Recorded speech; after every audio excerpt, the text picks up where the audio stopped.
Hello and welcome to the North High edition of Ask the Superintendent. Each episode, students from the Superintendent Advisory Council comes up with their own questions and ask our Superintendent Dr. Monárrez. I'm Jacob, and I'm David. And we're students from North High. Our first question is, as students, there is not always transparency around what goes on at the administrative level. Do you feel the changes to the budget that made the intended impact, and what benefits do you see from the changes? Well, thank you for that question. You know, that's a great question because you'll remember last year with the student advisory, we had you guys go through a budget exercise of the challenges around budgeting and the complexities around it, right? We used what you gave us in our decision making around budget. One of the things, I don't know if you remember, that you said as a collective group is preschool is so important. Do you remember saying that? And I said that over and over again to different groups that I would speak with. So we made sure that we made no changes to any kind of preschool programming we have, even though we want to continue to grow our preschool, right? But when we have a deficit, we can't do more, but we did not change that. We recognize this is the challenge of budget, right? Is that if we can, this idea around we can do anything we want, we just can't do everything we want. I'm sure your parents might say things like that too at home, right? Like we've got this much money, we can do what we want with it, but we're not gonna be able to do everything we absolutely want with it. And that's the same thing for the school district. So do I think that we made to your original question, did we make the intended impact that we wanted? Did our best to keep the class sizes as small as possible. We have done that. What we could not anticipate is we actually have more students this year. So we have more students at all levels, high school level, elementary, just across the board. And so even though we said we wanted to keep the class size average of 21-1, there's classes that aren't at that, and there's absolutely no way we can change that because we just have more students. So we couldn't anticipate for that.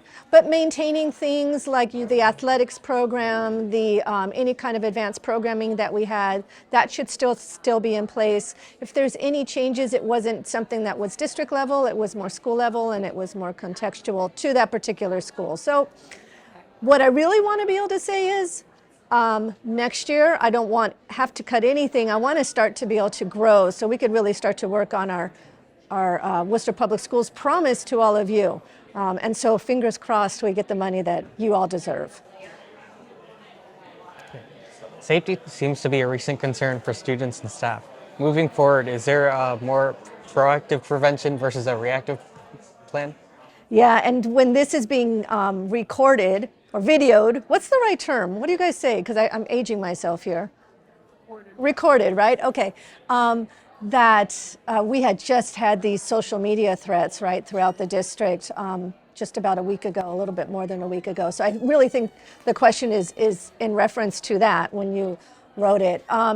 What we have learned in the process of trying to communicate all this information out around these really sad, disheartening things that are happening on a national level, not just in Worcester, is I can put information out as the superintendent on a broad scale, but then what we need to get better at is then making sure that we give the principals the appropriate information they need to then communicate with the students, the families at the school level. Because the superintendent's not going to say, and at North High we're doing this, and at South High we're doing this, and at Nelson Place, that wouldn't work, right? Parents really want to hear from their principal.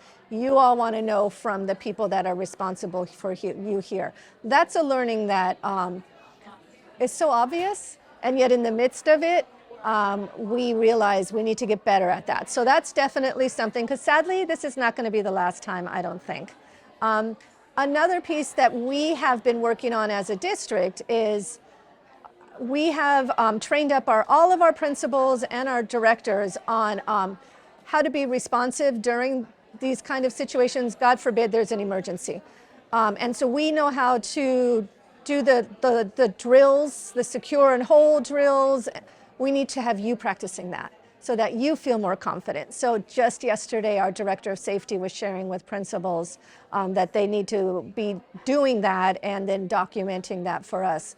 Because you practice fire drills, but now you need to practice, sadly, what do you do and God forbid something happens. And thankfully, it's not, those kind of things don't happen as frequently, but we hear about them when they do, right? And they're the scariest. So we want to practice that with you. But most of our stuff is really about like hold, like someone got sick in the hallway, don't go down that hallway, don't let in classes out until we can clean it up.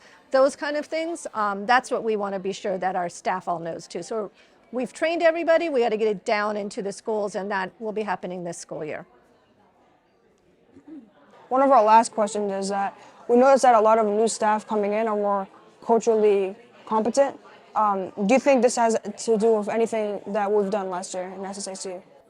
Well, first of all, I'm so happy that you're noticing that. That really makes a big difference, because that was such really an urgency that I heard from you all, I heard from families, I heard from staff when I first got here.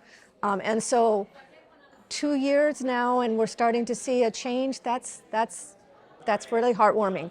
I would say it's a combination of things.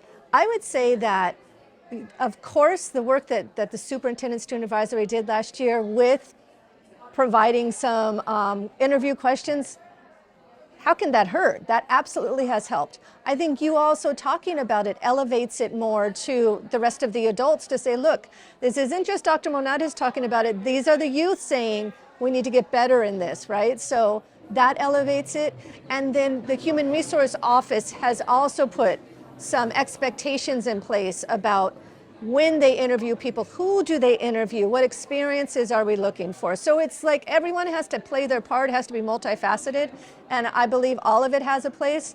But of course, I'm just so happy that you are seeing an impact. That goes back to that original question about budget, right? Like, is there an impact on it? Even though we had to reduce positions, the positions and people we're bringing in, they're starting to be more reflective of what you're looking for in the adults that are leading you and educating you. So that's pretty cool.